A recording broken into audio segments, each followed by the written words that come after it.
Gap, and another one to the highlight reel. 479 feet demolished. David Peterson with a masterful six-hit shutout. Oh, I love it. 22 is one better than 21 on the Pirates' all-time home run list. Carlos Santana, a grand slam to right center. I've said it 100 times. You hit him that far, you can admire it all you want. That was beautiful. Another Gino grand slam. You want to tell me that this is just one regular season game? No way. Juan Soto does it again. The first summer of Soto is ripe and well. 2 homers for Marcelo. Home run number 25 for the captain. The KC killer on the loose. The boys are back. Good to see the offense coming to life. A complete game for Spencer Schwellenbach. He was sensational. A rocket rocket with 441 feet.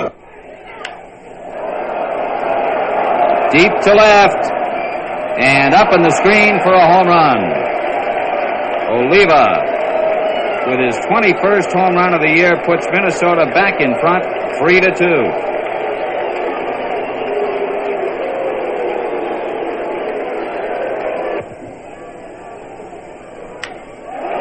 Long drive to center, Tartable back. That's a home run.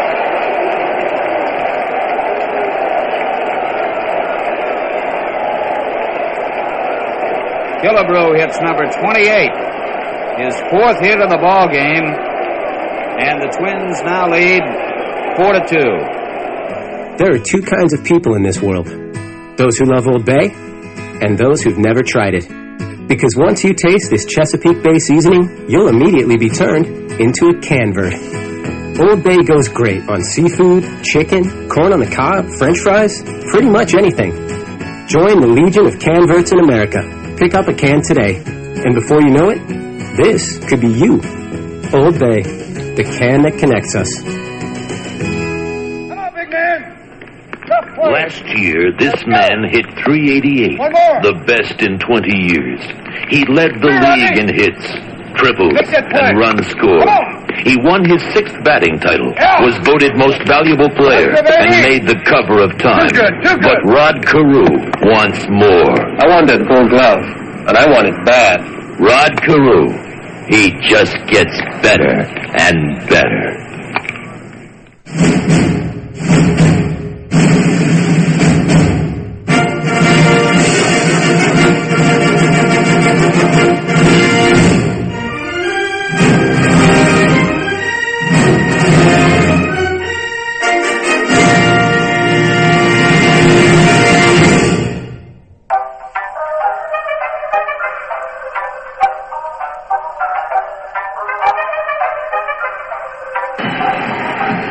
The next 2-2. Davis to left, it will hit! Oh my! It's gone! Santa Maria! From high atop the Robinson Gearing Studio Complex and straight out of God's country, Pawleys Island, South Carolina, the Let's Talk Baseball Podcast Network proudly presents Backwards K Pod. And now, here's the host of the show, Jake Robinson. I never move in slow-mo. Welcome to my dojo. The little pods are so I'm cute like Froyo. Focus like a GoPro. Ripping up this promo. Check out the scoreboard. Break something with no. Going, it's going. No, it's gone. You're hard to stop. Jake got strong and mighty. Undefeated, I mean it. Pull up the pod, score it down, then read it. Written, produced, directed, and mixed. Tongue on your lips and eyes and spit backflips. Pick a tip, any tip. You don't want to win. I got ridiculous pods without forcing it. You sit at home, cry like a girl, while I spread the gospel around the world. Yo, the pods are written behind tracks that mixed it smooth with the groove to make ears wanna listen. Add a little cut and a rhythm to back it up. Another show to my name, now watch them stack them up. You think another one rap bag, but this ain't no ad tag. Bahamas and rhymes, some people trying to be black, but that about time I come out, call the show. BKV, now let me turn it out, yo. Name Jake the Saint, born in 71. Jake, you know what time it is, I'm packing them guns. Yo, experience, I've been a witness to glory, and that's why I collect ball players and their stories. You heard? So, once again, back is the incredible, the pod animal, Jake the Snake Robinson from the Let's Talk Baseball Podcast Network. I'm coming out of Pawleys Island, South Kakalaki, half man, half podcast machine, back in the Captain Kirk Care, shields down, photons up. Prepare to engage on this week's digital audio program that I call Backwards K-Pod, where we collect ball players and their stories. Yo, Seamheads, what's cracking? Welcome back into the dojo for chapter 178 for the historical, biological, and ethological accounting of the players, characters, moments, managers, stadiums, and all the pop culture references that have molded our perspective and knowledge of this beautiful tapestry of life that we call baseball. I'm Jake Robinson. I got your hookup. Holler if you hear me. I'm joined as usual in the dojo with my partner in crime, my compadre of chaos, the chocolate tabby of tenaciousness, the felonious feline of ferocity, my boy Charlie Gunn's little gunner, posting up in the conductor's booth of our BKP time travel choo-choo, sipping on his catnip and booze Earl Grey tea, patiently awaiting to take us on our way to this week's baseball adventure. I got over 160 years of research and baseball history to unpack this week. We got more ground to cover than Kirby Puckett out of center field of the Hubert Humphrey Dome. So I like to get after it, get you stragglers hanging out on the Terrapin Station platform to kiss and hug your loved ones goodbye so we can load up our steam diesel and be on our way. As I gaze to the west of Terrapin, I have a bird's eye view into our immaculately manicured retro jukebox ball yard where the hometown BKP 9 have taken the field in anticipation of tonight's game. Our senses are overwhelmed by the sight, sounds, and smell of the ballpark that has come to life, setting the stage for tonight's contest. Our starting pitcher has completed his warm-up tosses. He looks sharp, ready to roll. The catcher has gone down to second with his rocket launcher of an arm and his impeccable footwork. An absolute seed on the bag. The infield is now throwing that rock around the diamond with a little snap and swagger. And the umpire has brushed off the plate and called play ball before lowering its mask and taking its customary position behind our catcher. So, as the visiting team's leadoff stick walks to the dish to get this game started, that's my cue, as usual, to make our final prep for departure. I'm calling all aboard, as I will have my boy Gunner set our time and destination for May 13th, 1867, to witness a baseball game between the North Star Club of St. Paul and the Excelsior Club of Fort Snelling. As this week, we will be doing an introspective dive into the history of baseball in Minnesota. So, hurry, step right up.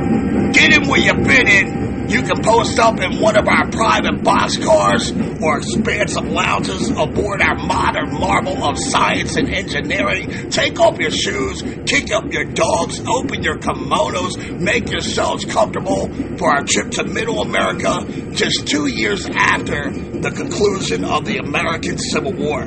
As Gunner is building up the necessary quantum speeds needed to hit 6.0 gigahertz of RF on our spectrum analyzer, he is blurring the lines of both baseball, space, and time, creating anomalous traversal wormholes, tilting celestial scales in our favor, and setting us on course with baseball history.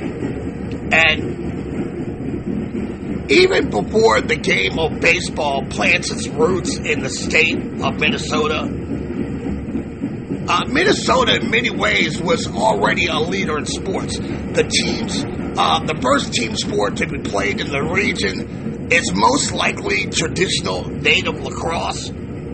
Oral histories from the Dakota and Ojibwe Native tribes tell stories of lacrosse games being played in present-day Minnesota as far back as the 1600s, long before the European settlers arrived. And since the 1860s, the state has led the national conversation about fishing and hunting regulations, as well as an emphasis on conservation. It was one of the first states where professional boxing was developed, where basketball and golf grew in popularity during the 1890s. And the history of baseball begins during the post-Civil War baseball boom that spreads across the young country in the midst of growing pains. The earliest teams in the region were like these little amateur 9 teams representing cities of all sizes throughout the state, and a few of those teams were actually established before the Civil War. Now, following the demobilization of the armies in 1865, there comes a rapid and widespread development of baseball clubs throughout the state, but many Minnesota pioneers are familiar with this budding sport before the start of the war in 1861. And the research, as far as I can tell, goes back to 1857 when the citizens of Nininger decide to organize a ball club with the help of the local media. The editor of the Nininger newspaper, Ignatius Donnelly, hoped that the venture would stimulate the young men of neighboring towns to organize teams so that matches and return matches could be played for several thousands of spectators. And the club develops a rep that stretches across the country as New York newspapers, their writers marvel at the magnificent level prayer fields that is leased to the team as their home field. In St. Paul, a business organization catches the attention of city newspapers as early as the summer of 1857. The club has a hard time getting off the ground, and during the summer of 1860, William Wilson requested that all members of the club hold an organizational meeting. The result of this meeting would produce the formation of the Olympic Club, which would play their first game on September 11th, 1860. The spectacle is a moderate success, and during the next couple years, events of more significance absorbs the attention and energy of the citizens. And here we are, nerds, as Gunner has us ripping through that last traversable wormhole. We find ourselves in a plot of land in St. Paul, Minnesota, for one of their first inter-city baseball games in state history. May 13th, 1865, for a game between the North Star Club of St. Paul and the Excelsiors of Fort Snelling. Civil War veteran Union Captain Roland Olin pitches for the North Star Club in front of thousands of fans and stymies the Excelsior batters for a 38-14 victory. Following their triumph over the Excelsiors of Fort Snelling, the North Star boys challenged the Sportsmen of Hastings to match play. And the first game is played at Hastings on July 1st, 1865. The Vermilion Club of Hastings had really been formed like the day before the match with a group of the fellers that never played together before. And the second game of the match play friendly goes down in September with the more experienced North Star Club polishing off a sweep of Vermilion with a 49-16 victory. In 1865, the North Star Club has a consistent slate of games, and even though the team is inactive in 1866, the sport of baseball prospers in St. Paul, Minnesota. On April 14th, 1865, any persons interested in forming a new ball club are invited to meet at the grounds of the North Star Baseball Club to discuss the sports future in the big city. And the meeting shows positive net results as 2 clubs are established by the end of the meeting, the Olympics and the Saxons. The first game between the newborn rivals sees the Olympic 9 edge the Saxon 9 by a score of 20-18. And it's a natural geographic rivalry as the Saxon team represents the lower side of town and the Olympics the upper side of Minneapolis. The second game was a blowout win by the Olympic 9 in August of 1866, and they would sweep the Saxon 9 in their final matchup in October 29th, and they officially become the city's first baseball champions. In the fall of 1866, a club in Winona is established, and a new club sprouts up in Red Wing. By the end of 1866, baseball has permeated the imagination of Minnesotans, and the sports city begins to take firm grip on St. Paul.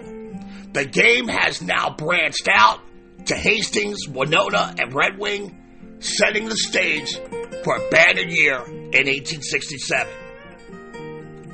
In April of 1867, members of the North Star Baseball Club are requested to meet at Munger's Hall in St. Paul to reorganize and consolidate the North Star Club. The first game of the season is played against the Minneapolis-St on May 27th, and 35 members of the North Star Club make the commute to the neighboring city for the big game. The North Star Club from St. Paul demolished their Minneapolis counterparts by the score of 56-26, and a second game between the two is played in St. Paul, and the North Stars are again victorious, this time by the score of 47-29. And less than a week after their second triumph over the Minneapolis-St, the North Stars extend a challenge to the Crescent Club of Red Wing. For 6 innings, the game is tightly contested, but the North Star bats wake up, and they rout the Crescent Club 47-29. The North Star Club continues to arouse interest in the growing sport by going to Mankato in July. The Mankato Club had been organized for only a short time, and they were simply overwhelmed by the more experienced North Stars, who were again hailed as city champions in 1867. And in retrospect, it's pretty clear that the North Stars should be credited with the growing popularity of the game in the state of Minnesota. For an amateur organization, it had a strong infrastructure, it was well ran, it held meetings regularly every week during the season, and the first 9 was selected for membership was totaled 57 men. Regular practices and social pickup games gave the players opportunity to improve their play. Many other teams take root in 1867. The Lake City Union Baseball Club was organized on July 10th. The Gopher State Club of Rochester played their inaugural game at Owatonna on July 29th and July 30th. And a team from St. Peter was beaten by the Frontier Club of Mankato before more than 500 spectators. And a slew of other teams organized in 1867 who did not compete in intercity matchups. The St. Croix team is formed in Sweetwater sometime in July. A club is established at Cannon Falls. The Minnehaha Club of Northfield and a club at Fairbault took the field and were instrumental in organizing the Minnesota-State Association of Baseball Players and to teams in Dundas and St. Cloud. The formation of this association proves to be a groundbreaking feature in Minnesota baseball history. August 20th, 1867, the St. Paul Press calls for baseball players' convention, which was signed off by the president of baseball clubs in St. Paul, Owatonna, Hastings, Minneapolis, Red Wing, Northfield, Winona, Fairbault, and Minnehaha, with the North Star of St. Paul leading the charge in a movement to create a state legislative organization for the game of baseball.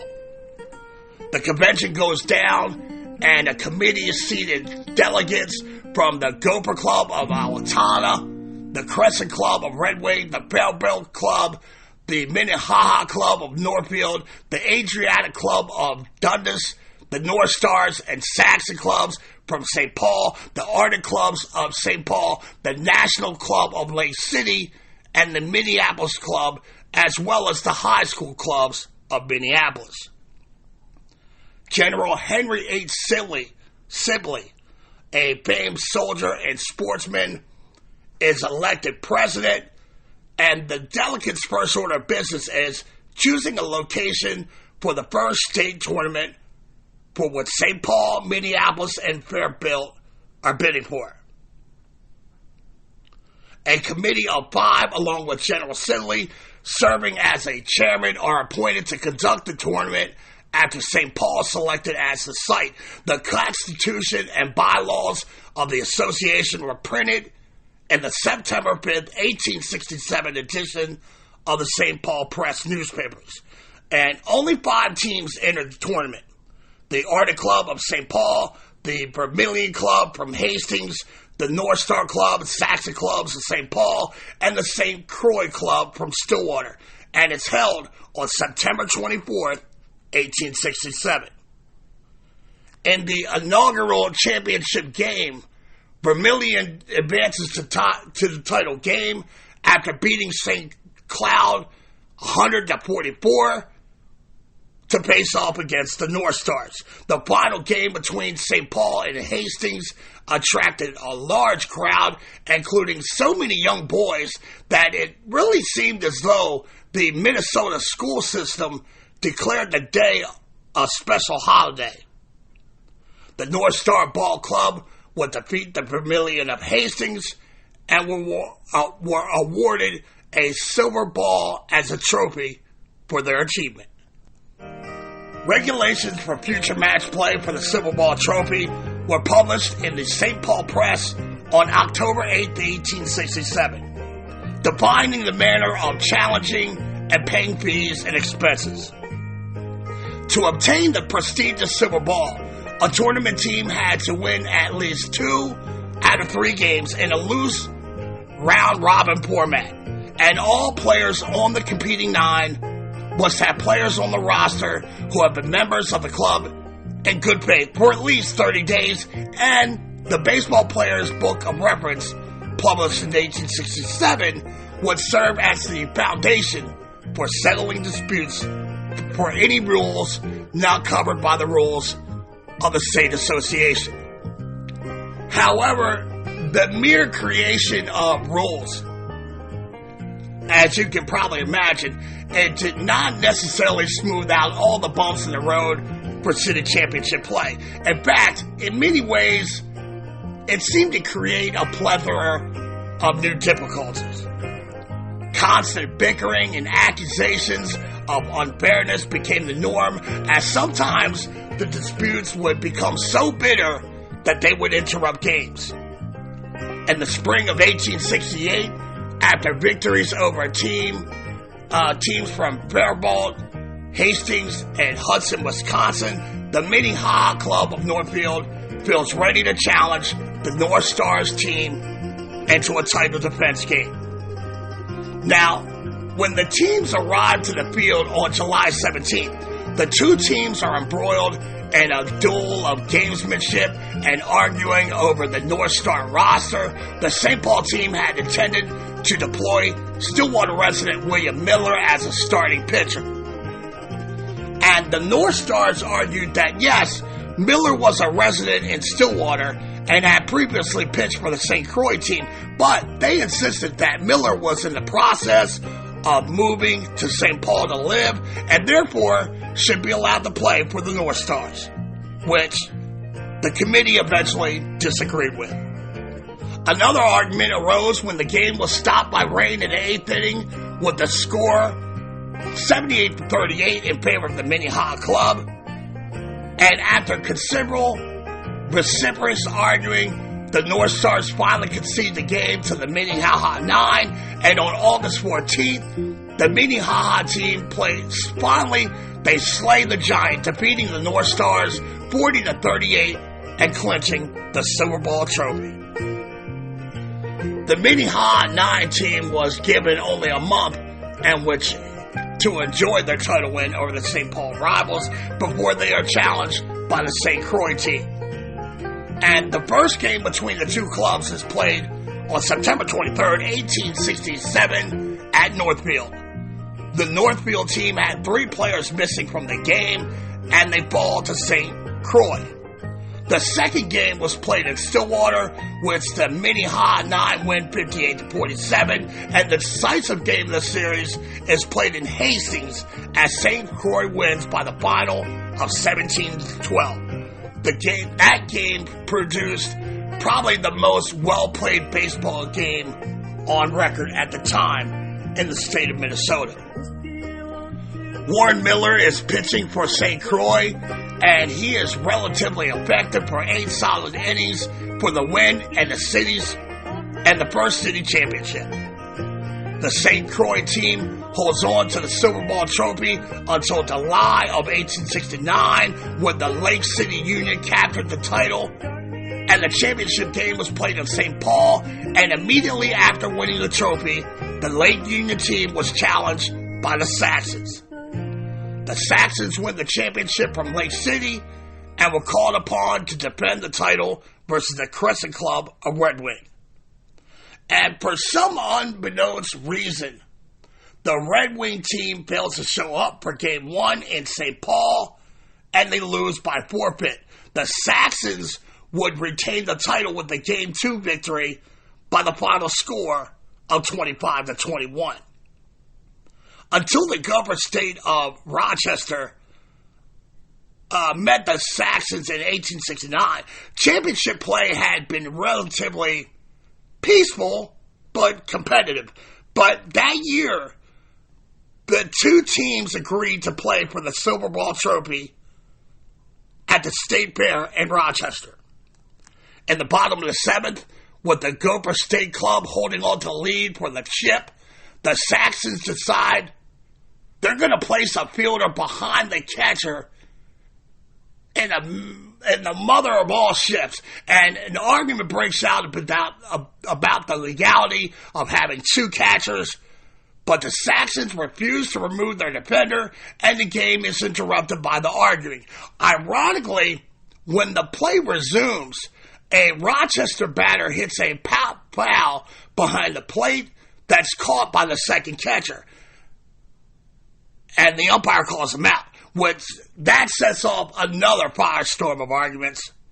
And after the war words, the Saxon club has had enough, and they refuse to continue the game, leaving the umpire forced to call a game in favor of the Gopher State team by way of forfeit. The next morning, when the two teams meet again, 2 referees were chosen to settle disputes that the umpire may be unable to squash. With the score tied, the Saxons announce they have to leave immediately for the train station, and no argument could change their decision. As a result, the umpire declared the Gopher State Club the winners and the rightful owners of the Silver Ball trophy, but the Saxon Club refuses to surrender the title, and they would maintain possession of the prize until the following summer, when the Union 9 of Minneapolis would defeat the St. Paul team. As sporting events are now becoming the rage in America, especially on holidays, baseball becomes a featured attraction, especially on America's Independence Day, the 4th of July. The Ottawa and Rochester 9 play on July 4th, 1867. On the 4th of July in 1868, 2 Minnesota teams play in Hudson, Wisconsin. Lake City promoted a tournament that same day which saw teams from Stillwater Red Wing St. Paul participate with 2 nines from Lake City. In 1869, the Rochester team travels to Winona on an Independence Day, and the Saxons of St. Paul play a championship game with the Union 9 of Minneapolis on July 4th, 1871. And eventually, cash prizes would be awarded instead of the Silver Ball Trophy. At Red Wing in October of 1867, a citizen's purse of $20 is offered to the visiting club from outside the county. And on July 4th, 1867, at Lake City, the winning team receives $20. Now, $20 in 1867, it has the economic power of around $440 in the 2025 economy. So, not bad scratch there. In October of 1868, Hudson, Wisconsin invites the Saxons of St. Paul and the St. Croix Club of Stillwater to compete for a $50 purse. $50 in 1868 is worth around $1,100 here in 2025. Inter-city contests, a state-ran association, and the first state tournament with its championship play marked the beginning of a sport that has since had remarkable growth in Minnesota. In 1867, a Minnesota editor remarked that the game of baseball has become so much the style that nearly every village and hamlet across the state is forming teams. And to be a member of the community's first 9 is now looked upon as an honorable position, as you would say, a seat in state legislature. With cash prizes now being awarded for an inter-city championship, professionalism begins to creep into baseball, changing the sport forever. In 1884, a fully professional minor league, the Northwest League, is established and is represented by cities of all sizes throughout the state, with teams based in St. Paul, Minneapolis, Stillwater, and Winona. Now, most of these teams were on shaky financial ground, and they would disband by the end of the season. Eventually, only St. Paul and Milwaukee would be the only charter teams to remain in business in the newly established Northwest League. Those 2 survivors would finish the season by transferring to the Union Association, a major league that would be solvent for only the 1884 season. And by playing 9 games in the Union Association, all of which were on the road, St. Paul has the distinction of being Minnesota's first major league team. Minnesota goes without professional baseball in 1885, but the Twin Cities of Minneapolis and St. Paul come back into the fold with various teams during the next decade, and both were a key part of the Western League in the 1890s. The league has lofty ambitions, as the league's creator, a sports writer out of Cincinnati, Van Johnson, hoped to eventually transform the Western League into a major league to challenge the now established National League. At this time, the Minneapolis Millers are playing in a tiny downtown ballpark called Athletic Park, which was so small it would fit right in with today's American League East, and the Millers produced prodigious power numbers for the era, like Perry Moose Warden, who smashed 42 home runs in 1894 and hits 45 the following year, establishing a professional single-season record that would stand until the great Bambino Babe Ruth arrives on the scene in the Boogie Down Bronx 26 years later. The Millers would go on to snatch the first baseball championship of the city when they captured the Western League pennant in 1896, a season that marks the end of Athletic Park, and with the Millers moving on to the brand new Nicollet Park, a structure that seemed, spacious in comparison to its predecessor, but one that would eventually be considered a hitter's park as well. Meanwhile, St. Paul gets a team in the Western League when Charles Comiskey, a confidant and close friend of Ben Johnson, purchases the Western League's Sioux City franchise and promptly moves them to St. Paul for the 1895 season. Comiskey would own the St. Paul Saints, who played a small bandbox ballpark off of University Avenue and Dale Street before moving a mile west to Lexington Park in 1897. 3 years later, Comiskey would move the team once again, this time to South Chicago, where the team is rebranded and still remains the Chicago White Sox. The Millers lasted a year longer than the Saints, but they were among the first four teams dropped from the league once Ben Johnson reaches his goal of turning the Western League into the American League and achieving Major League status in 1901. Both the Minneapolis Millers and the St. Paul Saints become charter members in a new minor league situation, the American Association, that begins in 1902.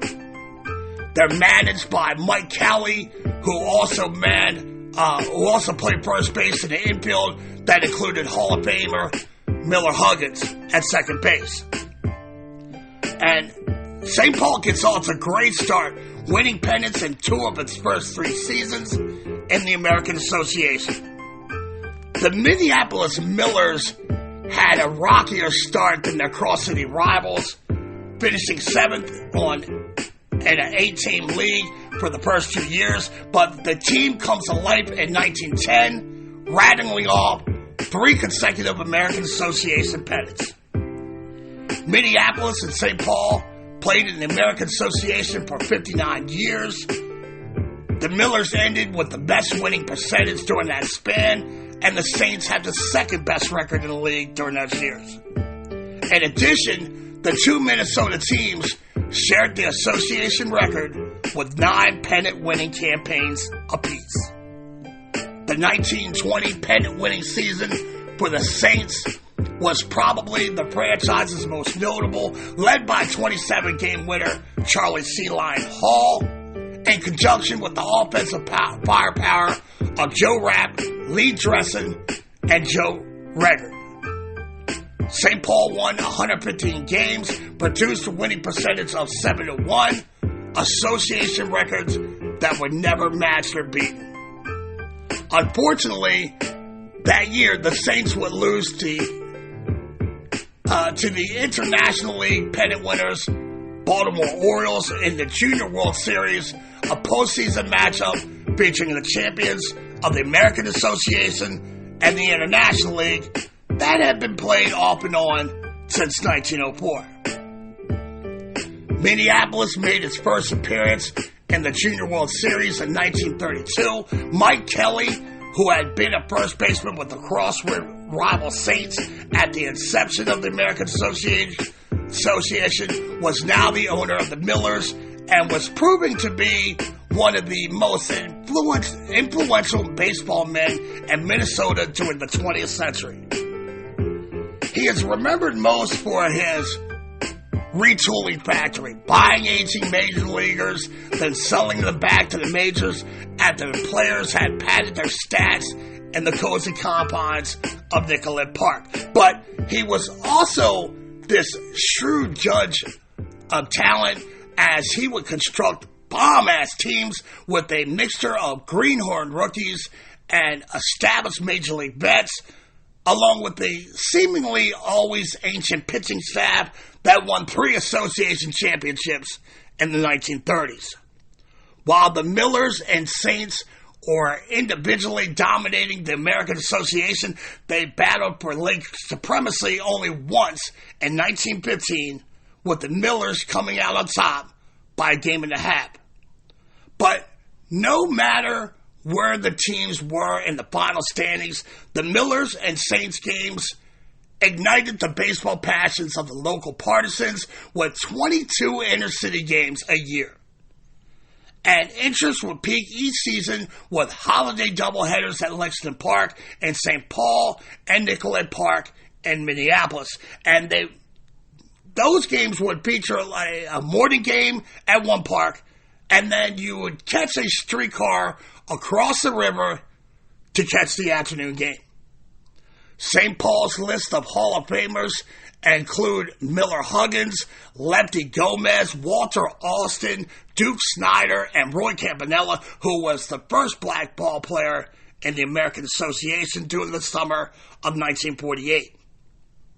For the Millers, the Hall of Fame honor roll includes southpaw pitcher Rue Waddell, Hoyt Wilhelm, Ray Dandridge, who was the Millers' first black ball player, and the great Willie Mays, who scorched the league pitching with a .477 average in just 35 games before being called up to the show on his way to baseball immortality. Ted Williams became the first player to hit for the Triple Crown in the American Association when he accomplished the feat in 1938, as well as the man who would eventually replace the splendid splinter in Boston, Carl Yastrzemski. In 1946, the Brooklyn Dodgers purchased the Millers from Mark Kelly, marking the end of an era as the franchise was the last independently owned team in the association. And the parent club Dodgers gave this Big Apple flavor to the Minneapolis-St. Paul rivalry, but it also marked the turning point in the operation of Twin City minor league teams. In the past, players were locally controlled and often returned to the same team year after year, giving fans the opportunity to establish strong loyalty and identification with their players. And more than any other event, the abrupt departure of Willie Mays in 1951 signaled a change in how minor league teams were now being operated. The Millers and the Saints carried on for several more years.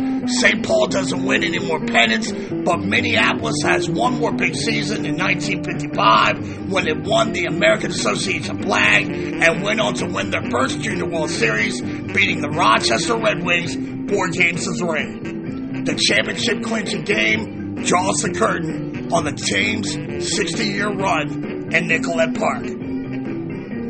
The Millers, who are now playing in Metropolitan Stadium in Bloomington, ended up in 2 more Junior World Series, both under the leadership of player-manager Gene Mauch, sweeping the Montreal Royals in 1958. The following year, the Millers lost 7 games to the Harvard Sugar Kings and the Havana Sugar Kings, and a series that was tense, not only because of the closeness of all the games, but really more because of the political atmosphere. The final 5 games of the season are played in Havana, with new Cuban premier and strongman Fidel Castro on hand for all those games.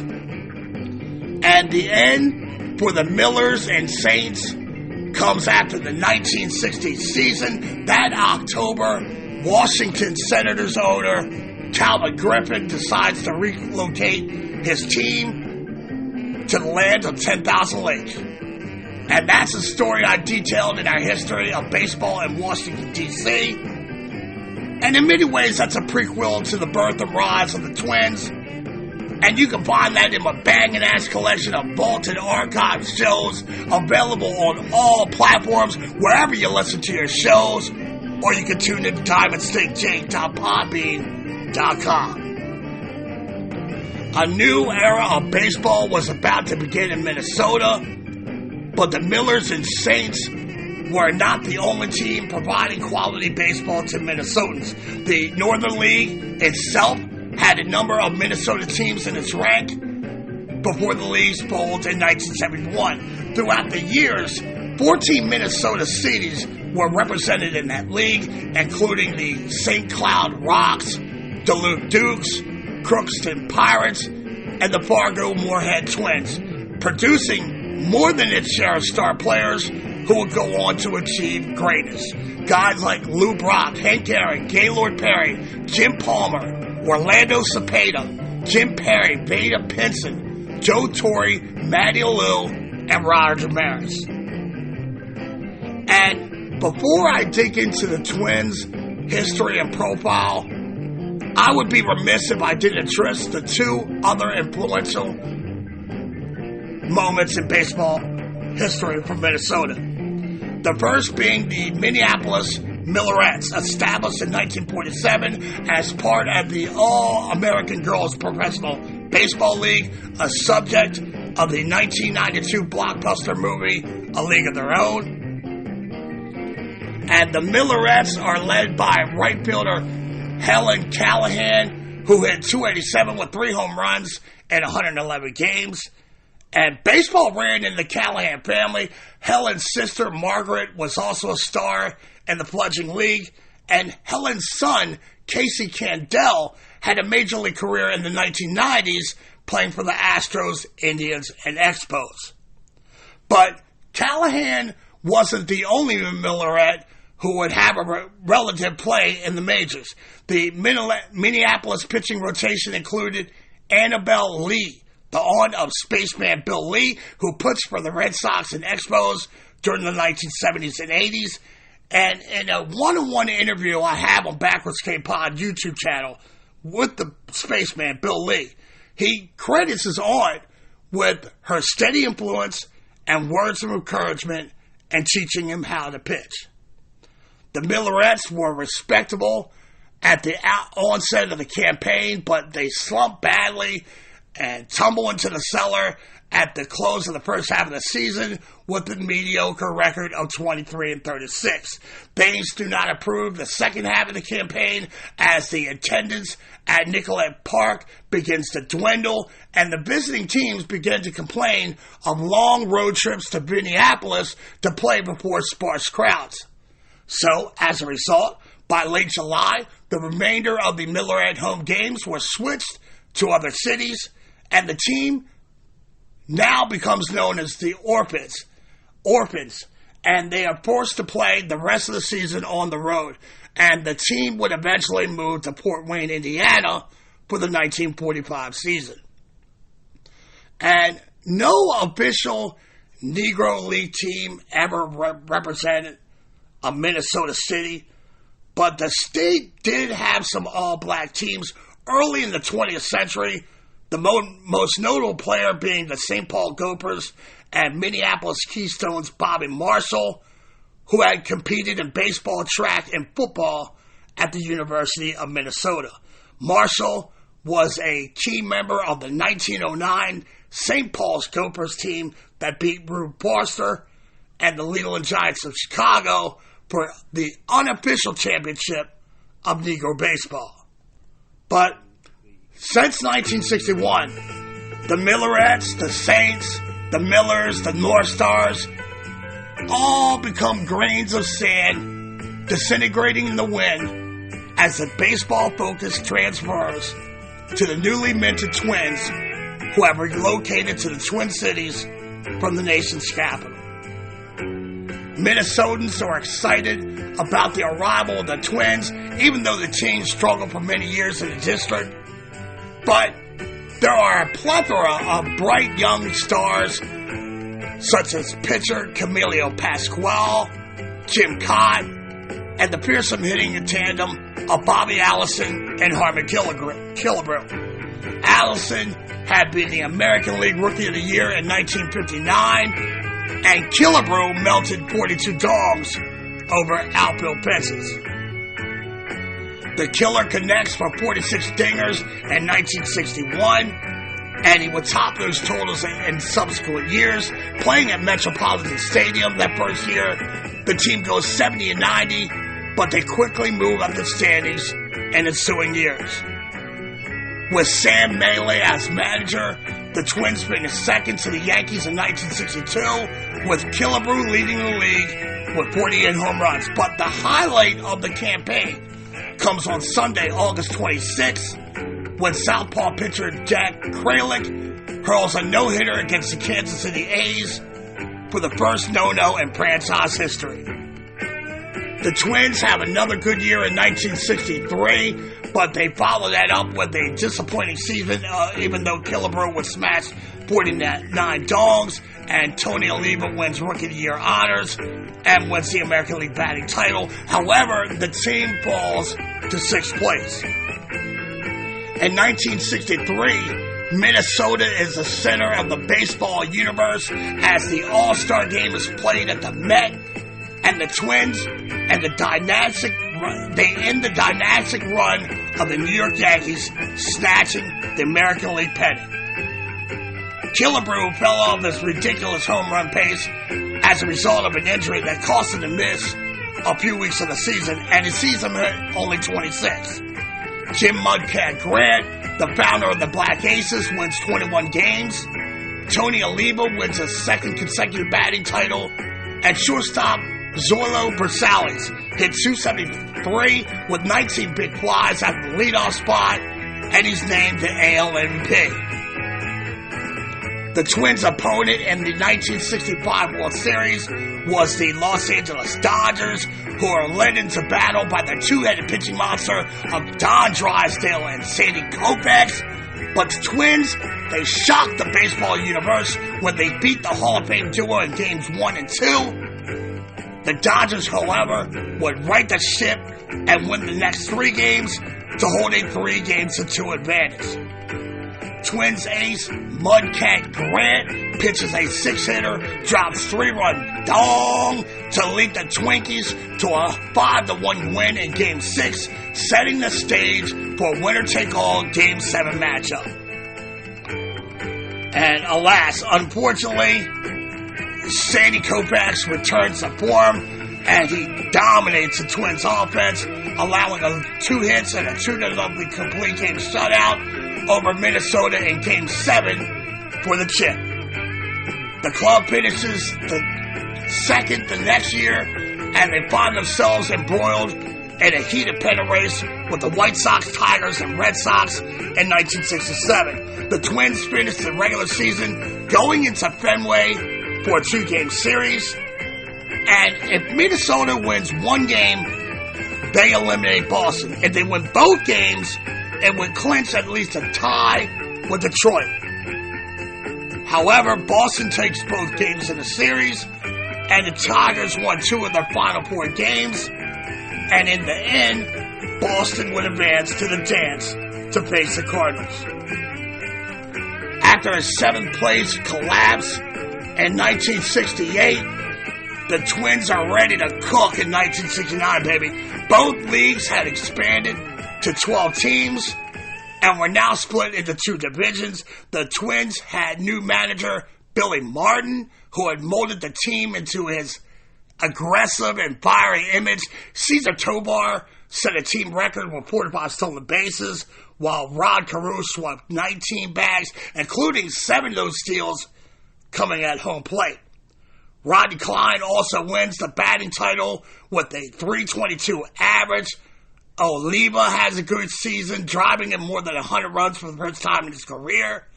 And on the bump, Jim Perry and Dave Boswell collect 20 wins, but the year belongs to Killebrew, who smacks 40 home runs, drives in 140, good enough to win the AL MVP. Now, the Twins were good, really good, but they just run into a buzzsaw in the postseason against the juggernaut 1969 Baltimore Orioles, and they're swept out of the playoffs. Twins management is not enamored with Billy Martin's style of managing, so he's fired after the 1969 season, despite leading Minnesota to the Western Division crown. Bill Rigney is hired as the new manager, and the Twins win the West again in 1970. Killebrew has yet another monster season, matching out 41 dogs. Jim Perry and his 24 wins leads him to become the first pitcher in franchise history to win the Cy Young Award. Right-handed pitcher Burt Blyleven wins 10 games as a 19-year-old rookie. But once again, the Twins would get choked out by the Orioles in an ALCS sweep. Oliva wins his 3rd batting title in 1971, but he suffers a serious knee injury during the year, and he's never really the same player ever again. In August of 1971, Killer blasts his 500th home run, and he finishes the year with 28 home runs, 119 RBI. The team drops to 5th place, 25 and a half games off the pace. And for the first time in Minnesota, the Twins do not surpass the million spectator mark at the Met. And it's the beginning of some lean years, even though they still had some really good players like Rod Carew, who is now beginning a string of 4 straight batting titles starting in 1972. But the team struggles, and they lose more games than they win for the next couple of seasons. Under new manager Gene Malk, the 1976 Twins rise to a 3rd place finish and a measure of respectability, setting the stage for an exciting 1977 season, one that would bring the Twins faithful back, crashing the turnstiles of the Met. With a powerful batch of hitters, the team is branded as the Lumber Company. Larry Heisel leads the American League of runs batted in. Lyman Bostic hits .336 and scores 104 runs. And Glenn Adams chipped in some heavy hitting, that including a setting Twins record for RBIs in the game with 8 in a late July contest. However, Adams and the rest of the team would be upstaged by the hitting exploits of Rodney Cline Carew. On the same day, Adams would set the bar for a single-game RBI mark for the club. Carew has 4 hits, driving in 6, scoring 5 runs as the Twins outlast the Chi Sox in the 1912 victory, catapulting the Twins into first over the Southsiders. And on that day, High Rod pushes his average to .403, and he would spend most of the summer flirting with the magical 400 mark before finishing with a .388 batting average, the best in the majors in 20 years. On the mound, Minnesota native Dave Getz wins 20 games, and Tim Johnson, another fellow Minnesotan, wins 16 games in relief. The excitement was back at the Met, and the Twins drew over 1 million fans for the first time since 1977, and the team stays in the hunt before falling off in the final month of the season. Even more disturbing than the September swoon is the prospect that the Twins are in danger of losing some of their stars. The free agency era has arrived on the major league landscape, and owner Calvin Griffith was thrifty with his pennies and had the competition on an open market. Heisel signs with the Milwaukee Brewers. Lyman Bostic inks a deal with the Angels before the 1978 season. 2 of the biggest guns in Minnesota's arsenals, and without them, the offense sputtered despite Carew winning his 7th AL batting crown in 1978. But it was also beginning to look like Carew's time is running out in Minnesota as well. Rather than risk losing Carew to free agency, Griffith trades the master batsman to the California Angels before the 1979 season, and with that, the dismantling of the Lumber Company was complete. The Twins continue to fight on in 1979, and they stay in the race for the Western Division title until the final week of the season. After that, they drop back into mediocrity, performing before small crowds during the final 2 years of play inside Metropolitan Stadium. While the team floundered in 1980 and 1981, a new dome stadium is in the process of being built on the outskirts of downtown Minneapolis. And even though the 81 season was a veritable shit show, the team welcomed some newcomers to the roster to boost the team's bottom line down the stretch, as well as provide optimism for the team's future. Hometown kid Kent Herbeck who grew up in the backyard of Metropolitan Stadium in Bloomington, joined the team in August, adding pop to the lineup. He makes his Major League debut in the Boogie Down against the Yankees in a house that Root built, and it pays immediate dividends when he drops the eventual game-winning dong in a 12-inning affair. Over the next 2 months, 2 more young additions, Tim Laudner and Gary Gaetti, would both drop bombs in their big league debut. The end of an era comes on a cold, drizzly afternoon on the last day of September when Metropolitan Stadium closes its gate for good after Twins loss to the Kansas City Royals. The Hubert Humphrey Metrodome opens in downtown Minneapolis in 1982. The first game in the new park is a preseason exhibition game on a cold Saturday night in April. Kent Hrbek hits the first 2 home runs in the new stadium. A few days later, Dave Engel hit the first regular season home run at the Metrodome as the Twins opened their new crib with a loss to the Seattle Mariners. The Minnesota lineup is loaded with young talent, with slugger Ken Hrbek leading the way. He has 23-game winning streak in his rookie campaign that extends into May. That same month, the team acquires young masher Tom Brunansky in a trade, and a new pitcher, Frank Viola, makes quite the impact on the bump. Another star emerges in 1984 when prospect Kirby Puckett gets called up to the show in May. He hits the road running, going 4 for 5 with a stolen base in his first big game, in his big league debut against the California Angels on May 8th, infusing the fans' passion and excitement with his hustle and enthusiastic style of play. The 1984 season was also marked by a change in ownership when local businessman Carl Polhad purchases the franchise from Calvin Griffith. Soon after the sale, the Twins catch fire and surge to the top of the standings of the American League West. The team holds on to first place until last week of the season when they lose the final 6 games and finish tied with the Halos for second place, 3 games behind the first place Royals.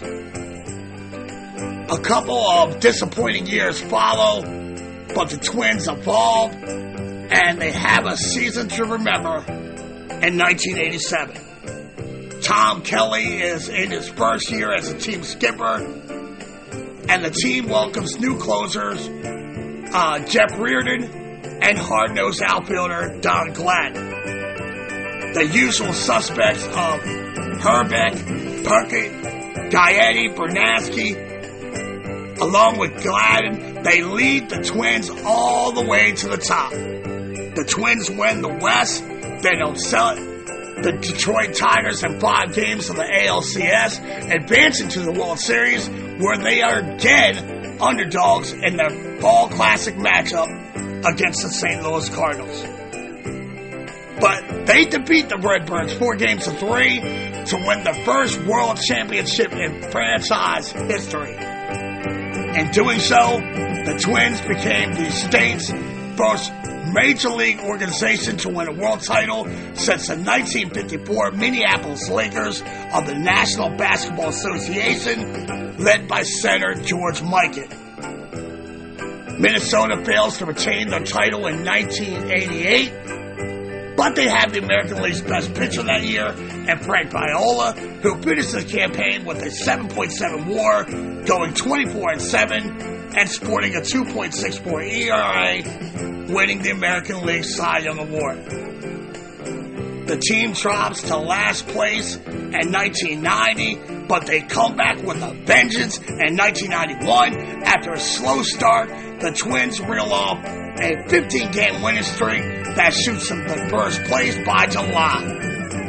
Right-handed pitcher Scotty Erickson wins 20 games, including 12 in a row, and the St. Paul native pitcher Jack Morris, in his only season with the team, chips into 18 wins. Rookie phenom Chuck Knobloch plays a solid second base, and he wins Rookie of the Year honors. The Twins win the West by 8 games and defeat the heavily favored Toronto Blue Jays in the ALCS to advance to the World Series against the Atlanta Braves, another team that had finished in last place the previous year. The matchup would become an instant classic with 3 games in the series, including the final 2 games going into extra innings. The Twins go into Game 6 at the Metrodome in a 3-2 hole against the Braves, where Kirby Puckett balls out and becomes a household name. In the top of the 3rd, he leaps high into the air before crashing to the walls to rob Ron Gant of an extra base hit to squash a Braves rally. And then in the bottom of the 11th, Puckett leads off the frame with a walk-off solo shot that clears the left center field wall before the loud and boisterous white towel waving crowd of Minnesotans. Game 7 was just as thrilling as 6 as Jack Morris and John Smoltz engaged in one of the most well-pitched games in World Series history, as the game is deadlocked at 0 going into extra innings. Finally, at the bottom of the 10th, Gene Larkin's 1-out single off of Smoltz scores Dan Gladden, and the Minnesota Twins walk it off again, winning their 2nd World Championship in 5 years. The Twins finished 2nd to Oakland in 1992, and then tripped and stumbled their way through the rest of the 90s. But while the team struggled, they still provided many highlights with the focus on individual performances. Dave Winfield, who grew up learning the game on the sandlots of St. Paul, came to the Twins after stellar years with the Padres, Yankees, and Angels. In September of 1993, Winfield collects hit number 3,000 in his career. 8 years later, he would become the only Minnesota-born player, besides Chief Bender, to be selected to the Baseball Hall of Fame. Now, since Winfield, his induction, Jack Morris, Paul Mahler, and Joe Mauer have all gone on to earn Hall of Fame honors, and all of them spent time performing for their hometown Twins and their fans. In 1996, another St. Paul native, Paul Molitor, comes home to finish out his career, and he collects his 3,000 hit. In between these bookends of legendary benchmarks, another Twin achieves personal glory. In April of 1994, Scotty Erickson pitches a no-no versus the Brewers of Milwaukee, and it was the first no-hitter tossed inside the Metrodome and the first one thrown by a Twin hurler since Dean Chance in 1967 versus the Tribe. There were good times and bad times. Superstar Kirby Puckett's premature retirement in 1996 from an eye disease and glaucoma is a low point. In 2001, Puckett, along with his former teammate Dave Winfield, are elected into the National Baseball Hall of Fame in the first year of eligibility. Behind the scenes, off the field, just as Calvin Griffith had been plagued by the escalating salaries during the 1970s, the Twins are finding it difficult to compete for top players with the bigger market clubs of the 1990s. Even so, the team develops a number of fine young ball players, such as Brad Radke. The right-handed pitcher won 20 games for the 1997 Twins, and that includes a stretch of ball games that sees him win 12 consecutive starts. The emphasis remains on developing homegrown talent over the next few years. One of those prospects, southpaw pitcher at the University of Maryland, Eric Milton, ended the 1990s with a no-hitter against the Angels in September of 1999. Other young players of the decade, like Dougie Mankiewicz, Kristen Guzman, Corey Koski, Joe Mays, Jock Jones step up in the incoming years, and it pays off on the field. The Twins get off to a great start in 2001, winning 14 of the first 17 games. They keep up their hot play thanks to the hitting and fielding of Nick Havich and the pitching trio of Radke, Milton, and Mays, which was really one of the game's best at that time. Minnesota is in first place by 5 games at the All-Star break. However, injuries to players like Guzman and Radke slowed them down during the second half, but the Twins still finished with 85 wins and a second-place finish in the AL Central. Minnesota deals with even more challenges the next year when the owners and the league offices threaten to contract the Expos and the Twins. And this is as a ploy to placate the players' union, who, quite honestly, are preparing for a fight in the upcoming negotiations for a new CBA. Many inside the organization, including new manager Ron Gardenhire, are unsure if there will ever be a 2002 season for the Twins, but the team would survive the threat. Despite a slew of injuries, the team pushes on with outfielder Torrey Hunter connecting for 29 home runs and a second Gold Glove award, with its most spectacular catch of the season coming in the All-Star game when he robs Barry Bonds of a home run in the All-Star game. And ironically, that game ends in a tie. The team wins 94 games, but goes into the playoffs as the underdog versus the 103-win Oakland A's team. The A's win 2 of the first 3 games, but Minnesota rallies back to capture the series 4-2 to advance to the ALCS versus the Anaheim Angels, where the Angels would make Minnesota tap out before going on to beat the Giants for the chip. The Twins make it to 2 consecutive divisional titles in 2003, even though there were times during the first half when it looked like it really wasn't going to be the case. But in the end, the Twins edged the White Sox to win the AL Central pennant before going to the post to face the Yankees in the ALDS.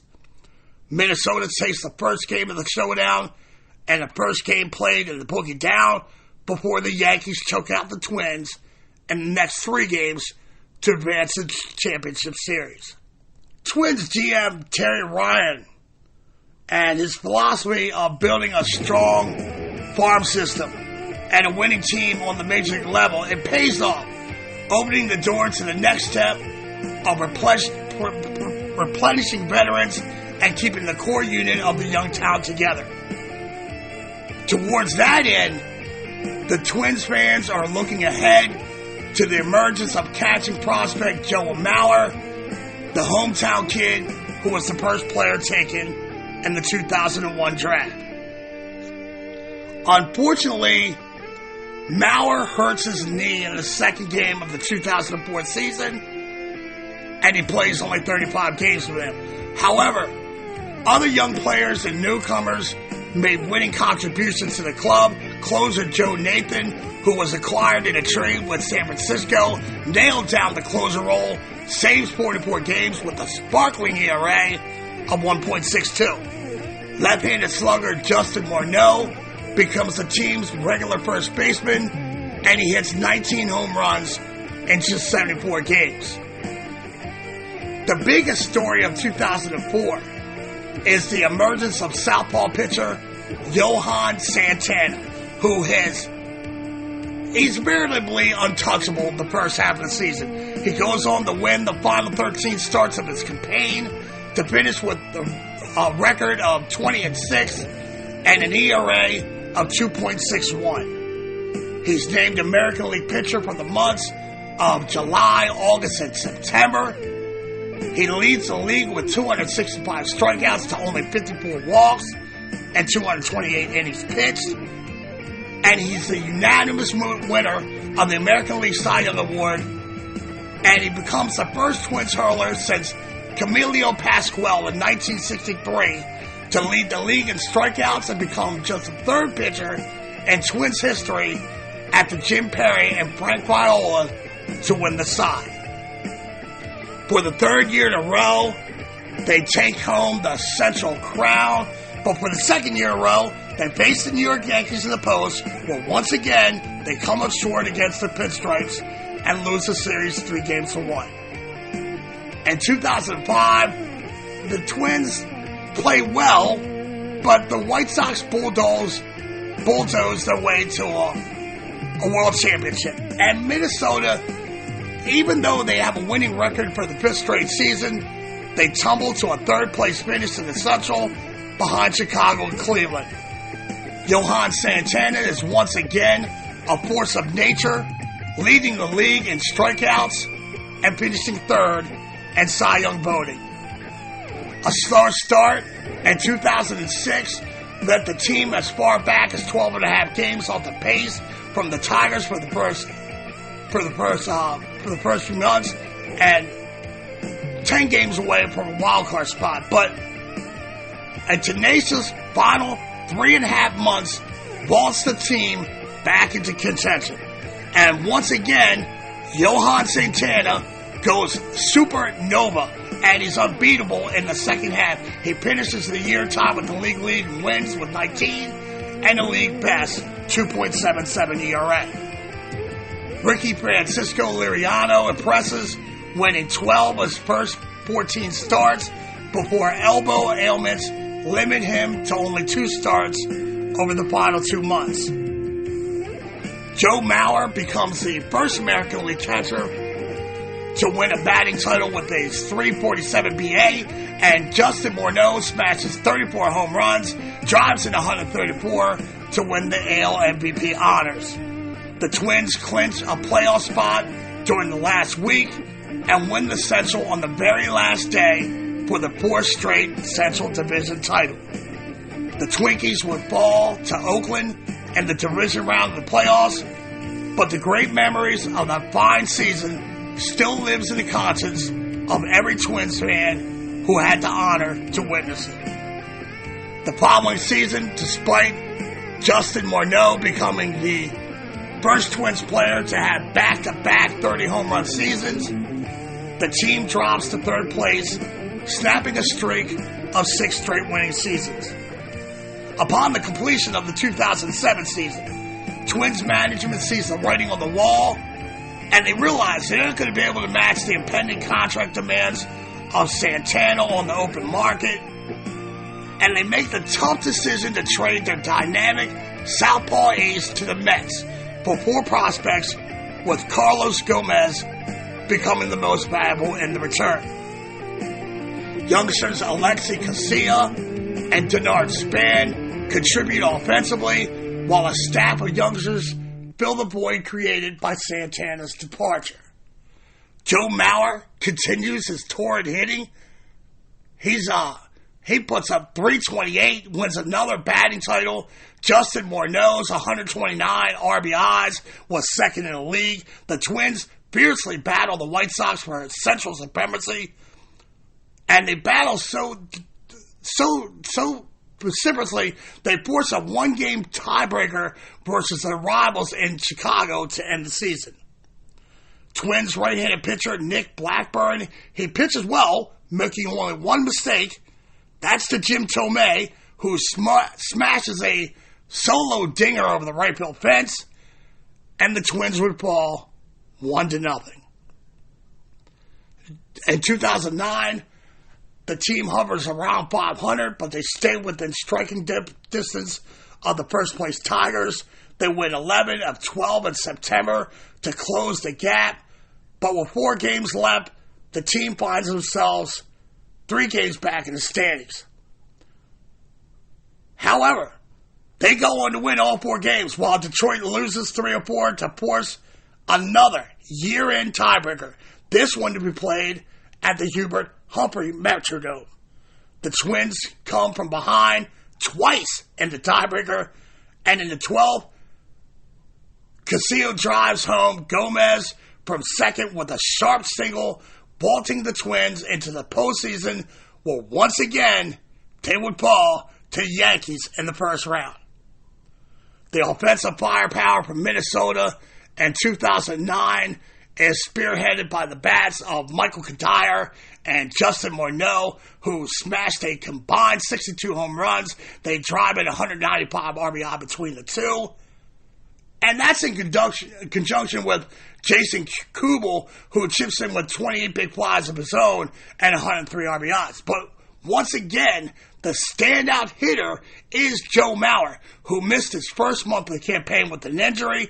He returns in mid-May and immediately yields positive dividends. He smacks 11 home runs, drives in 32 in the month of May, and he wins the AL Player of the Month. He finished the year with a 7.8 WAR, 28 home runs, 96 RBI, with a league-leading 365, 444, 587 slash line, and a 1.031 OPS, earning 27 of 28 first-place votes in the MVP balloting by the Baseball Writers of America to become the fifth Twin after Zoilo Briselis, Harmon Killebrew, Ron Carew, and Justin Morneau to win the prestigious honor. The 2009 season also marked the last year of the Twins playing at the Metrodome. In 2010, the fans built a brand new facility, Target Field, on the other end of downtown Minneapolis. They sell out all but two of their home games in a new yard, and they set an attendance record when over 3.2 million fans crashed the turnstiles of the new crib. In addition to the excitement of the new stadium, fans had plenty to cheer for with the scrappy Twins.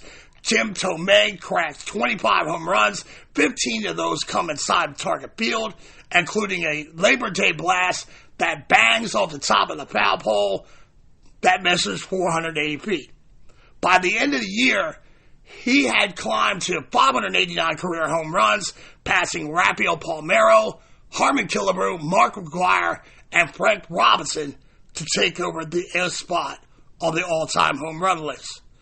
Delman Young had a breakout campaign with his 21 home runs and 112 RBI, and Justin Morneau had a great start to his year going into July, but a concussion on July 7th sidelines a slugger and puts him on the shelf for the rest of the season. And honestly, he's really never the same after that concussion either.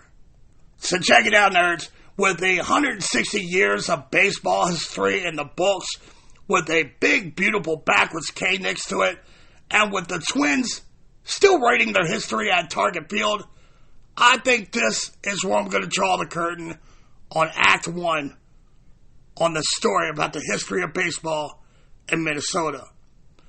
I'm going to pull my candy apple red Ferrari into the paddock. I got a little tire degradation going on with the Pirelli mediums, so I'm going to switch them out for a batch of pillow soft compounds before heading back out to the grid and racing for the checkered flag and a podium finish. When I return, I'll give you the construction and history of the Twin Cities' new baseball cathedral, Target Field. All this and more when I return.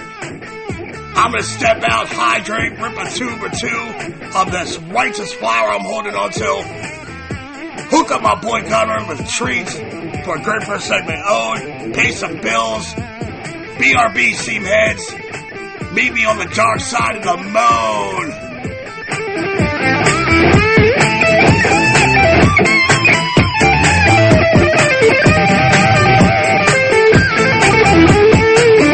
Today, I consider myself the luckiest man on the face of the earth. Jackie Robinson touching home run into the left field stand. Here comes Roger Maris. There's a new home run champion of all time. I don't believe what I just saw. Calvin Jr. has reached the unreachable star. This crowd on its feet and in unison. This one has a chance. Home run! Mike Piazza! The Boston Red welcome to the first night of MLB Network. Number 600 for Jim Thome. That ball is gone. 106. That would be a new record. It is gone. Oh, what a catch by Mike Trout. The Cubs have finally won it all. The Atlanta Braves are world champions. Kirby Puckett was in 1994. I was able to go to big league camp, Major League Spring Training. And I was only 18 years old, and it's my first spring training, and I report there early. And so I'm sitting in the locker. I look up, and I see Dave Winfield on my left, and I see Kirby Puckett on my right, and my locker's in between both of them. I'm like, man, somebody set this up. But when I heard Kirby walk in, you know, he had this loud voice, and he's cracking jokes with guys, and guys, you know, he's shaking hands with everybody. He knows the janitor's name. He knows the guys at the doors, the security, everybody. And I'm just watching this guy. He has an infectious smile, infectious personality. And he just sat next to me. He said, "What's up, Tori? How are you doing?" I'm like, this guy knows my name, you know. And Kirby just, you know, right away we hit it off. And, you know, he took me to dinner. We hung out a couple times. He talked to me all the time in my locker. And he made me stay next to him always on the field. So I learned a lot at 18 years old, and he was somebody I wanted to emulate. All through the minor leagues, you know, Kirby would look at the stats. I guess in the major leagues they would have stats in the locker room, and he'll see the minor league stats, and he'll look and see if he'll see that, oh, he's in a slump. So he would make a phone call and call me in the minor leagues and just, you know, talk to me, inspire me. And, you know, just to hear a guy like Kirby Puckett's voice actually inspired me. You know, before you know it, you're out of a slump, because most of the time slumps are just, you know, mental. And I definitely think that, you know, Kirby knew that. He's somebody that's been through the minor league system, that's been there, done that, and he remembers some of those things, and he was able to inspire me.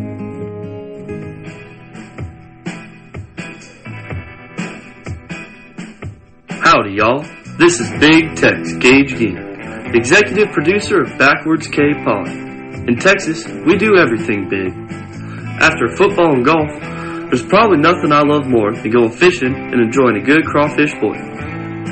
The only thing I dislike about going fishing is the lingering odor it can leave on your hands afterwards.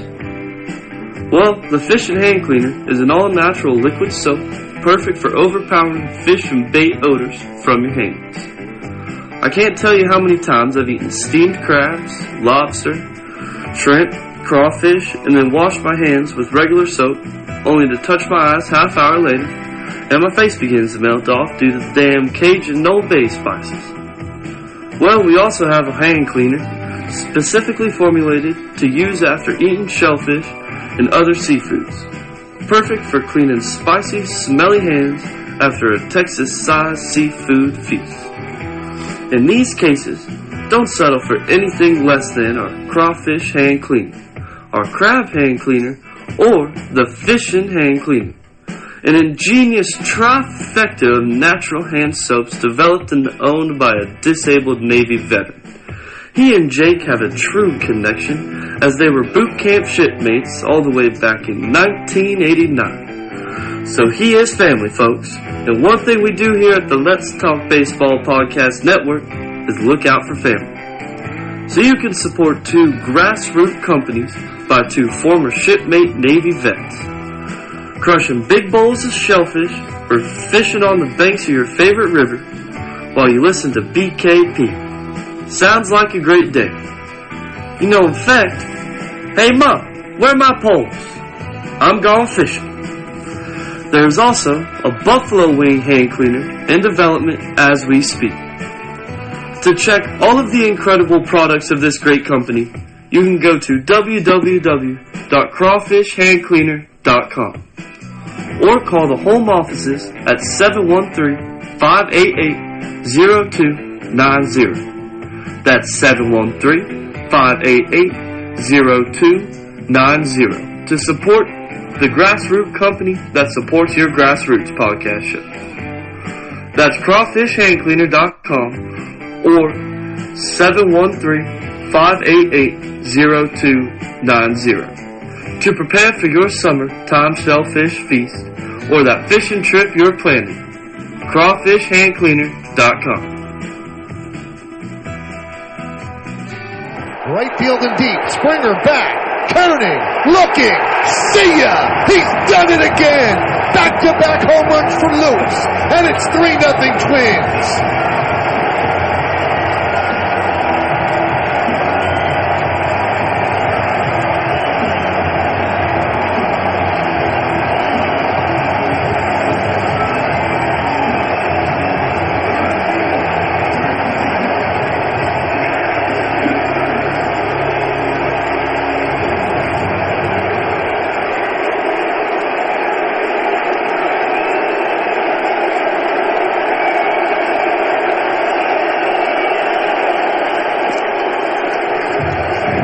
Number one pick for a reason. This time a fastball stays inside of it and hits it a long ways to right center field. A guy that was not going to play yesterday, and he told us today, I had a great night of sleep. I woke up and I came ready to play. What a great decision for the Twins. First overall pick in the 2017 draft out of high school. And playoff pressure is not slowing him down. Are we human?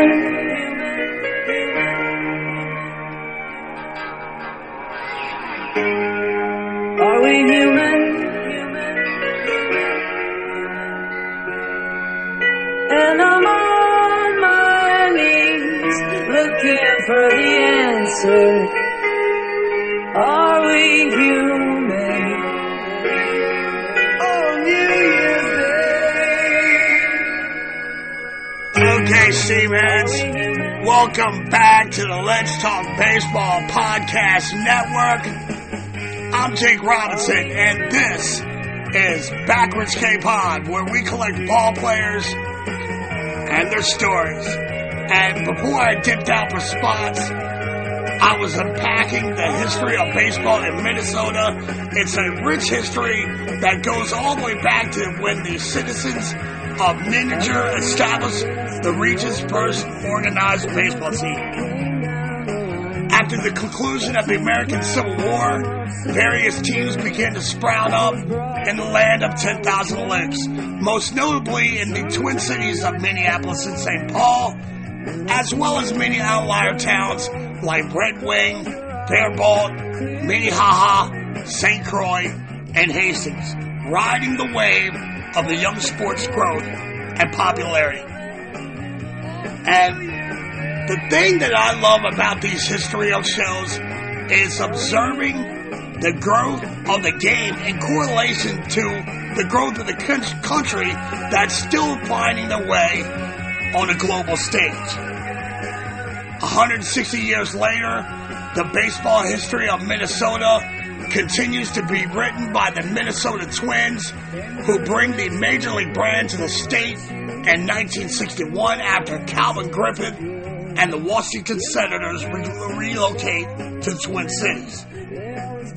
And full disclosure, folks, I had every intention of bringing you not only the rich history of the game in the state, but also a detailed profile of 3 major league stadiums that have dotted the city's landscape. Metropolitan Stadium, the first home of the Twins, that was located in Bloomington, Minnesota. During the team's early years, the Hubert Humphrey Metrodome that housed the Twins from 1982 to 2009, and today's modern marvel, Target Field. Unfortunately, the 160-year archaeological dig I did into the baseball history of the city, it went a little longer than I anticipated, so I've decided to execute my executive powers and make a slight pivot for this week's program. Instead of giving you the story behind these 3 stadiums this week, I've decided to present the history and construction of the Twins' current baseball cathedral, Target Field. And I'm going to do a totally separate throwback crib show about the Met and the Metrodome, and a separate standalone show in the near future. The timeline for the history of the game in Minnesota, it went longer than I had planned, and I just think it would be prudent to break this up a little bit. Who knew that 160 years of baseball history would be so in depth? But I'm definitely going to circle back down the road eventually and bring these throwback cribs to life with their stories and colorful histories. In 1994, the Twins surveyed the landscape of Major League Baseball, and they find themselves woefully behind the 8 ball. The Orioles, Indians, and Rangers had built new stadiums, and as a result, the teams playing in these new facilities, they saw a significant jump in their revenue streams, and being a small market team, the Twins concluded that they need a new place to play if they were ever going to compete in baseball's new age economics. What ensued was 11 years of acrimonious negotiations and many attempts and failures to pass legislation to construct a new ballpark, preferably a crib with a retractable roof because, baseball weather in the spring and fall, it really isn't conducive to outdoor baseball in the state of Minnesota. And in the first segment of this week's show, I told you about some of the twists and turns in the Twins' timeline, which included a legitimate threat to relocate or even worse, contract the Twins along with the Montreal Expos prior to the 2002 season. When the state legislature finally passed a bill authorizing an increase in sales tax to the Hennepin County citizens to generate revenue for the new crib, the Twins were ecstatic. There were only 2 new hurdles for this new bill. The money allocated for the yard, it failed to include the necessary financing for a retractable roof, a rather pricey expenditure that added over $100 million to the final bill, and the bill specified an exact location for the new stadium, and that's a problem I'll get into in a minute. Now, the Twins have neither the energy or capital to haggle with state legislators and civic leaders in a long, drawn-out process. So they quickly dropped their demands for a retractable roof, and that ostensibly seals the deal. However, the ballpark site itself, it presents 2 major challenges to the team's aspirations. Number 1, it was privately owned, and number 2, the site itself wasn't really large enough to hold a Major League Baseball stadium. Months of negotiations with the owners and the site failed to yield a sale, and the issue winds up in court. Finally, the Twins agreed to cough up the additional funds for the acquisition, and an accord is reached. So, with the particulars of the financing agreed upon, the Twins still have a major hurdle to clear. The agreed upon site, covering less than an 8-acre footprint, is still considered much too small. The architectural team of Helmuth, Obata, and Kassabaum, now known as Populous, was tapped to construct their new ballpark masterpiece after changing the game with their constructions and builds of Oriole Park in Camden Yards, PNC Park, Coors Field in Denver, and Jacobs Field in Cleveland. The architectural firm was in the habit of making the new era of stadiums into these magical retro throwback masterpieces, and they agreed with team officials that the 8-acre footprint is just way too small to be workable. The Minnesota Ballpark Authority, they made some clever maneuvers to the Minneapolis infrastructure when they convinced the Burlington and Northern Railroads to move some train track stretching out the perimeter of the site. Populous then employed some cutting-edge engineered techniques that allowed the construction of the crib to rise upward and outward. And before you knew it, what started out as a postage stamp plot of land had expanded to 12 acres, and And in April of 2010, the Twins were once again playing outdoor baseball for the first time since 1981 when the Twins played the Met in favor of the climate-controlled Metrodome. For years, the Twins front office argued its case for a baseball-only new park with lots of different locations as suggested sites. Because the Metrodome was going to continue to house the NFL Vikings and the University of Minnesota Golden Gophers football team, a new park being built on this site was not possible. So the Twins were in favor of a crib along the Mississippi River just north of the Metrodome, but eventually the new Guthrie Theater was built there instead. Then the team was willing to move downtown St. Paul or an outlying suburb, and there was a well-publicized attempt to convince voters in North Carolina to approve a new stadium for the Twins in Greensboro, Winston-Salem area, but it failed to win over the North Carolina voters. The logic of staying in Minneapolis seemed to emerge again and again, and once the state legislature got serious about keeping the team a location on the western edge of the downtown business district comes to the forefront. It contained a fairly unattractive parking lot, made all the more unappealing because it was in the shadow of the Herc, more commonly known as the garbage burner by the locals. The Hennepin Energy Recovery Center of Herc is located directly across the railroad tracks from the ballpark on the western side of the structure, and it's here where truckloads of trash are brought every day to be incinerated. The park is located on the periphery of downtown Minneapolis, stationed between high-rise hotels and the home of the NBA Minnesota Timberwolves and the Target Center, as well as neighborhood that the locals call the Warehouse District. The downtown side is a bustling district with a plethora of restaurants and places to stay.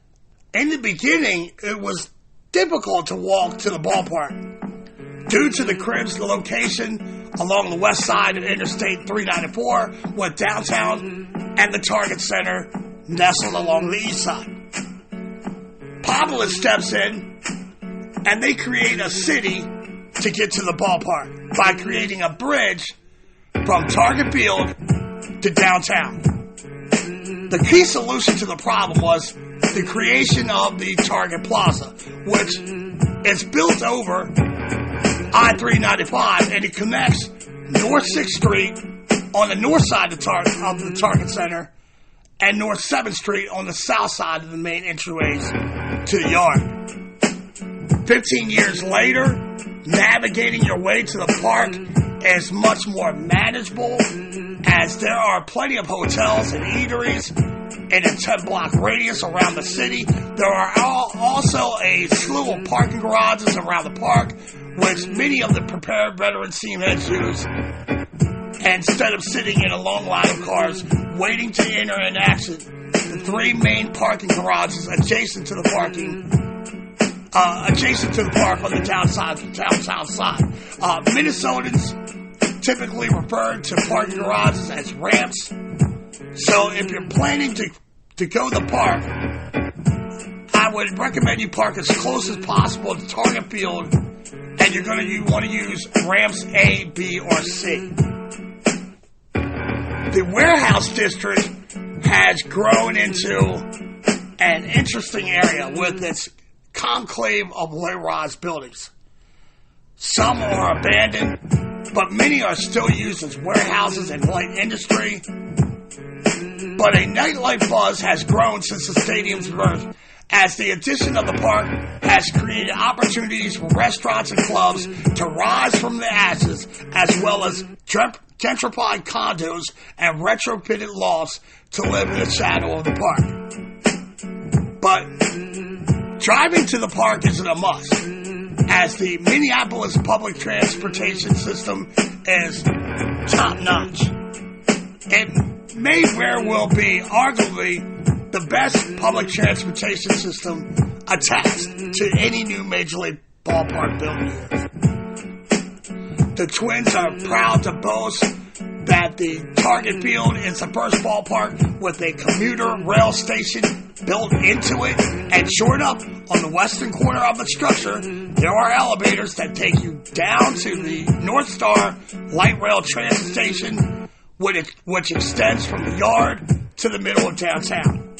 And you can now ride the Hiawatha Light Rail from the Minneapolis-St. Paul Airport and the Mall of America on the southern edges of the city's metro area all the way to Target Field. In addition, there are over 20 bus routes that stop at or near the ballpark, with the majority of them dropping you off in a covered, shady area next to Gate 3, which sits behind center field. If you choose, you'll find that Target Field has excellent highway access, as I-94 runs just west of the structure, and I-395 brings fans from the southwest directly to the parking ramps A, B, and C. There are another 25,000 parking spots in downtown Minneapolis. 10,000 of those are less than a 15-minute walk from the stadium. And I would be remiss if I didn't mention the Cedar Lake Bike Trail that brings cyclists to the park on game day with over 400 spaces to store their bikes.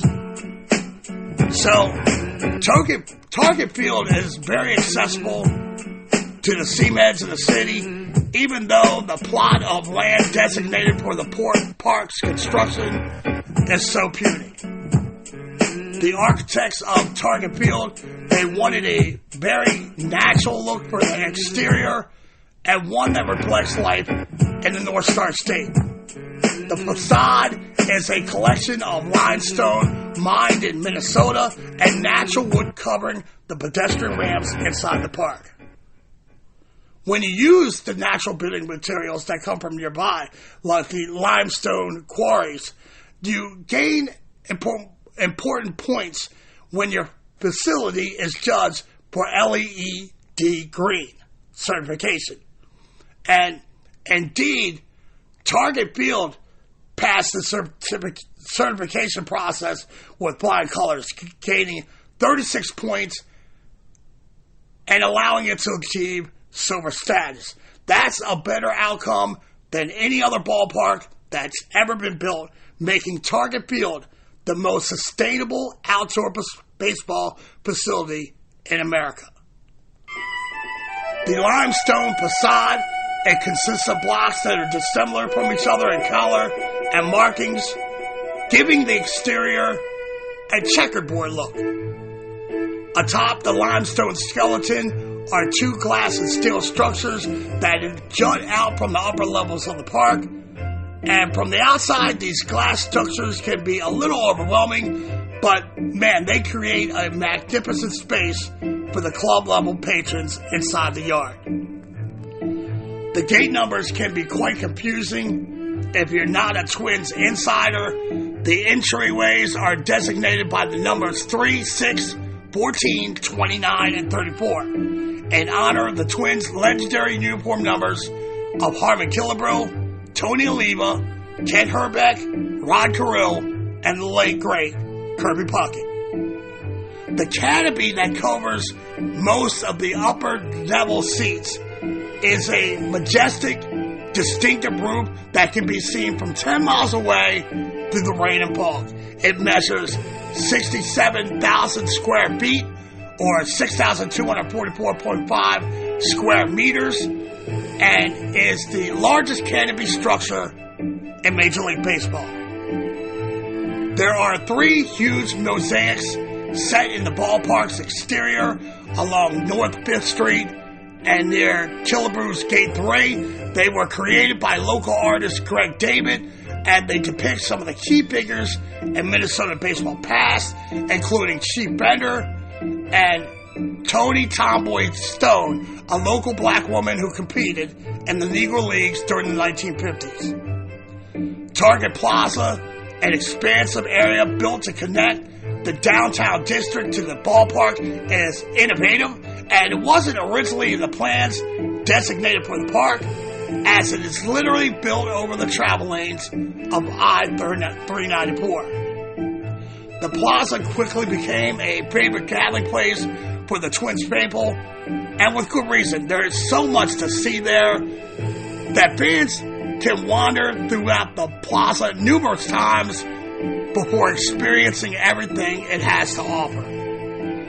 One of the favorite places to visit and see in the plaza is the Windvale exhibit, and the actual name of the piece of art is called the Wave. It's made up of thousands of reflective metal panels, each about the size of a baseball card.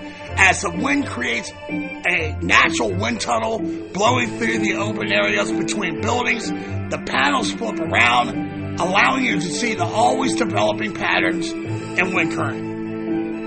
And once you notice it, it's kind of hard to take your eyes off it. And at night, this display is illuminated by ever-changing colored lights along its base. Near the Windvale is a huge bronze statue shaped like a baseball glove called the Gold Glove, and it's paying tribute to the team's desire to play superlative defense. Most fans use it as a meeting place and to take selfies, and the noteworthy characteristic of the statue is where it stands, exactly 520 feet away from home plate, which is the distance of one of Harvey Killebrew's legendary blast at Metropolitan Stadium, the longest home run ever hit in Twins history.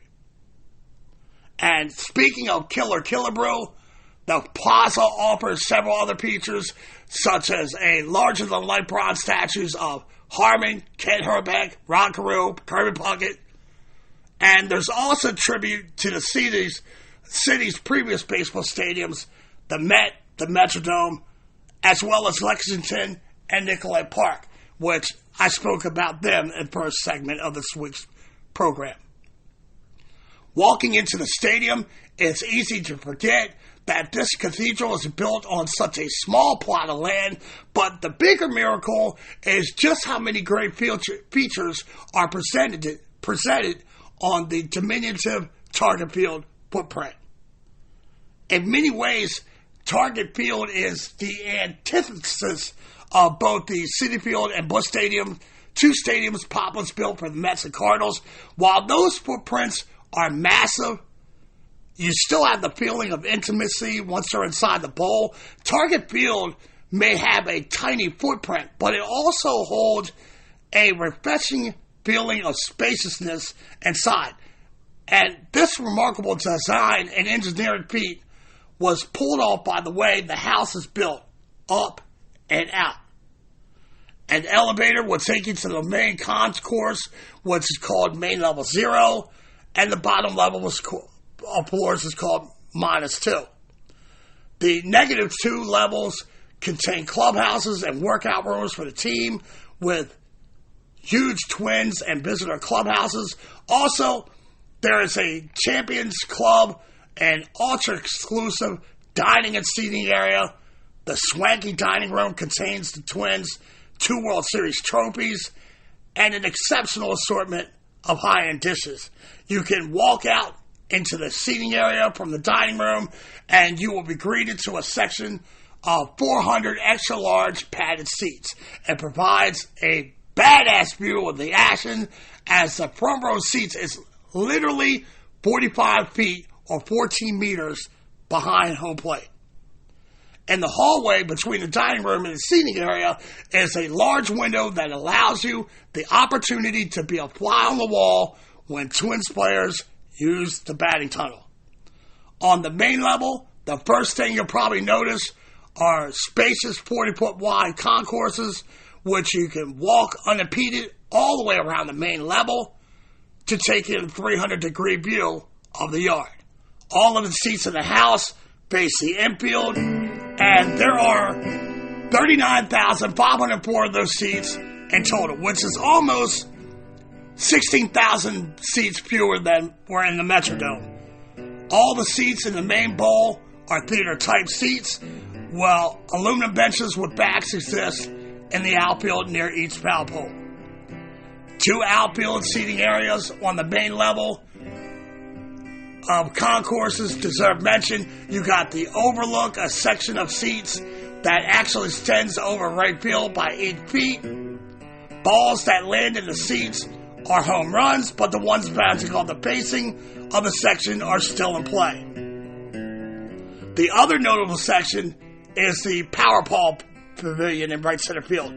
The backs of the chairs in this section are made of wood, and they are the first wood frame seats to be installed in the Major League Park since 1940. As we move fittingly upwards in the structure, the next section above the main concourse is the spectacular club level, and most blue-collar Twins fans will never see it because it's reserved for 2,893 exclusive ticket holders of the Delta Sky 360 Legends Club. The Minneapolis-St. Paul Elite get the network in an expansive lounge area that includes 2 atriums named after Rod Carew and Kirby Puckett, as well as the exclusive 573 bar named after the total number of Harmon Killaroo's career dingers. Any single-season ticket holder can eat in the Metropolitan Club, another one of the more impressive lounges in the Carib. The restaurant features floor-to-glass ceilings on 3 sides, and is in the right field of the club level. The Legend Club also features wood-back chairs, but there is significantly more legroom than in the Powerball Pavilion. Down the third base line are larger seating sections called the Skyline Deck. In the outfielders level, you'll find the double-decked home run porch sections in left field, the batter's eye section in center field, and the Twins version of the Denver Rock Pile and Coors Field that they call the Grandstand in right field. The uppermost levels contain 2 separate seating areas, the terrace, which is on the same level as the upper concourse, and the view. The view is literally physically separated from the terrace so that the concourse is open to the field at many points, the same way the highest seats of Citizen Bank Park and Filthy are positioned. There is a structure down the third base line that is reminiscent of the Petco Park Western Metal Supply Company building, which has been retrofitted with bars to provide the rooftop experience like those you will find across the street of Wrigley Field in North Chicago. And the canopy, which I described to you earlier, it has a solar reflective material adhered to the outside that helps to reflect the sun's heat instead of absorbing it. And this keeps fans cool in the summer, and the enormous size of it will keep many fans dry when it rains. The roof is one of the many design elements that have been classified as sustainable. It's an ingenious addition to the park in which rain runoff from the water, in which the rain runoff from the watering field are captured in large cisterns that are buried beneath the park and the warning track, and the water is then filtered out and used to rinse off the seating areas during the post-game cleanups, and no other stadium in the majors has this system. Speaking of the field, it's a marvel all unto itself in comparison with the artificial turf surface of its predecessor at the Metrodome. The Kentucky Bluegrass is rooted in 10 feet of a special mixture of sand and peat, and below that 10 feet is a grid of 40 miles worth of hoses that carry water and glycol so the temperature of the field can be regulated year-round. And beneath the miles of hoses is a blanket of gravel that allows water to drain into drainage pipes. The dimensions on the field do not vary much from the dome predecessor, but where they differ is that Target Field's home run fences are shorter than the Metrodome due to the size constraints of the park's site. The power alley in left center field is 377 feet, or 8 feet shorter than at the Dome. Interestingly, the right field wall is only 2 feet closer to the plate than their new home, but it has the same 23-foot high wall as they did at their own home, just without the heavy back siding that was prominently featured at their old crib. The biggest difference between the two parks is the difference in foul territory. Only 5 other stadiums in the majors have a smaller foul territory. The batter's eye was quite pleasing, as it used to be made up of black spruce trees from northern Minnesota, but hitters complained that on a windy day it was hard to pick up the ball through the swaying trees. It has since been covered in black material to reduce glare. They have a Titanic LED scoreboard high above the left field stands, and it is currently the third largest scoreboard in the majors, behind only Calvin Stadium in Kansas City and the Bank in Philadelphia. There is also a scoreboard above the bullpen area that provides useful information about the pitchers. And a special touch that is unique to the indigenous people of the North Star State is the celebration sign as a reminder of the team's roots. High above center field, a 46-foot tall or 14-meter sign depicting the team's early logo, twins Minnie and Paul standing on the respective shores of the Twin City with the Mississippi River running between them.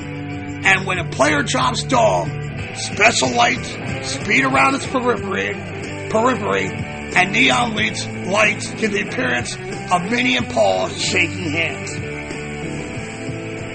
As I started off in this target field profile dig, I told you that the Twins first broached the subject of a new ballpark in 1994. The timing of this it couldn't have come at a worse time on the heels of baseball strike that soured even the most ardent baseball fans' patience. Even as the Twins were struggling to draw 1 million fans into the Metrodome, the team started lobbying in earnest, suggesting a $300 million retractable roof facility, much like the one that had proposed in downtown Phoenix for the Arizona Diamondbacks. Within a year, estimates for the park had climbed to $354 million, and a year later, estimates were pushed even further to $425 million. After referendums in North Carolina in 1998 and St. Paul in 1999 were rejected by tax-paying citizens, the Twins offered up the franchise for contraction in 2001. New proposals started circulating that a new park would cost an estimated $450 million. By 2005, the Twins and Hennepin County agreed in principle to a plan for a brand new $478 million baseball stadium, but state legislators failed to provide their blessing. Finally, in May of 2006, the state Senate approved by a 2-vote margin a plan for a $522 million stadium for the hometown Twins. When it was all said and done, including cost overruns, the total price tag for target field, and the infrastructure changes around the site, it came out to around $545 million, with Target Corporation chipping in $4.5 million towards the construction of the plaza that carries their name, and $15 million to pay for the infrastructure improvements surrounding the park, connecting the yard to the city. With Target Field, the Minnesota Twins dared to return to the outdoors to play baseball again, bookending picturesque, beautiful summers with the early and late season baits, mixing cold, windy, and possibly even snow. But the gamble has been a win-win for the city and the team. With the construction of the ballpark, it's hard not to love this ballpark. An inviting and modern ode to land and city that welcomes its fans with open arms and entertains them with some down-home, Midwest, courteous charm. The stadium sits in a footprint that is comparable to Fenway Park and can hold about 39,504 Rapids Twins fans on any given game. On August 10th, 2023, pop icon Pink performed before the biggest paying crowd in the stadium's history, when over 45,000 fans witnessed the spectacle. The dimensions are as follows: 339 feet or 103 meters to left, 375 feet, 115 meters to the left center power field alley, 411 feet or 125 meters to deep center, 367 feet, 112 meters to the right center field power alley, and 328 feet or 112 meters down the right field line. City leaders and club officials formally broke ground on August 30th, 2007 to begin construction at a cost of $550 million. The crib was designed and constructed by the company formerly known as HOK and now known as Populous. A total of 37,757 seamheads attended the first baseball game played in the stadium on March 28, 2010, when the Fighting Bulldogs of Louisiana Tech choke out the Golden Gophers of Minnesota by the final of 9-1. After two preseason games against the St. Louis Cardinals, the Twins play the first home game for keeps on Monday, April 12, 2010, when they beat the Red Sox 5-2 behind 3 hits from their reigning AL MVP, Joe Mauer. Carl Pavano masterfully 12 6 innings, a 1-run ball, and Jason Kubel launches the first home run in the stadium's history in front of 30,145 fans. The stadium's address is 1 Twins Way, and it's bounded by 3rd Avenue, 5th Street North, 7th Street North, the Hennepin Environmental Recovery Center, 6th Avenue North, and 3rd Avenue is a westward one-way street that dips under the right field seats and serves as a ramp to I-394 westbound. If you live in or decide to vacation to the land of 10,000 lakes, Minneapolis in particular, launch your drones and set your coordinates for 44 degrees, 58 feet, 54 inches north, by 93 degrees, 16 feet, 42 inches west, and let that bad boy hover and drink it in, man. This is Target Field, a small footprint that packs a powerful kick with its creative ingenuity and green engineering. Beyond the excitement of baseball games, Target Field stands as a testament to the Twins' vision and mission statement, proving that an entertainment facility can be a pioneer in not only baseball stadiums, aesthetics and functionality, but also for sustainable practices, demonstrating a commitment to environmental responsibility and providing an inspiration to the fans to be champions for the very planet that sustains us all. Ladies and gentlemen, boys and girls, seamen of all ages, this has been the story about the history of baseball in Minnesota. And there you have it, Herds. Another chapter in the fascinating history of baseball dropped into a collection of ball players and their stories. I want to thank all of you for coming through this week. I know it went a little long, but you know what? When you live on the east and west coast of this country, you sometimes forget about Middle America and all the influences they've had in our country's history, international pastime in particular. As Gunnar has us racing back of the tracks, feverishly trying to get you back to your loved ones awaiting your return to Terrapin Station, I can see the history of baseball in Minnesota with a big, beautiful backwards K next to it in the scorebook, and it's getting smaller and smaller in our rearview mirrors. I now turn my steely-eyed attention to I never say die baseball hydra. I reach under my kimono, pull out the katana blade, and I chop the head off that beast only to see 2 more baseball topics appear in his place. I would never charge you, this beautiful audience, for the baseball content I'll offer up. I'm just going to keep them coming through every week with that baseball smoke. You don't want that smoke. And I'm going to keep my shit consistent like knuckleball extraordinaire Phil Negro. Next week, we're going to do a deep dive into the life and career of undeniably one of the top 5 left-handed pitchers in baseball history. Ladies and gentlemen, we'll be talking Warren Spahn, one of the greatest pitchers in base history, and that's a lineage that is littered with some of the best ever.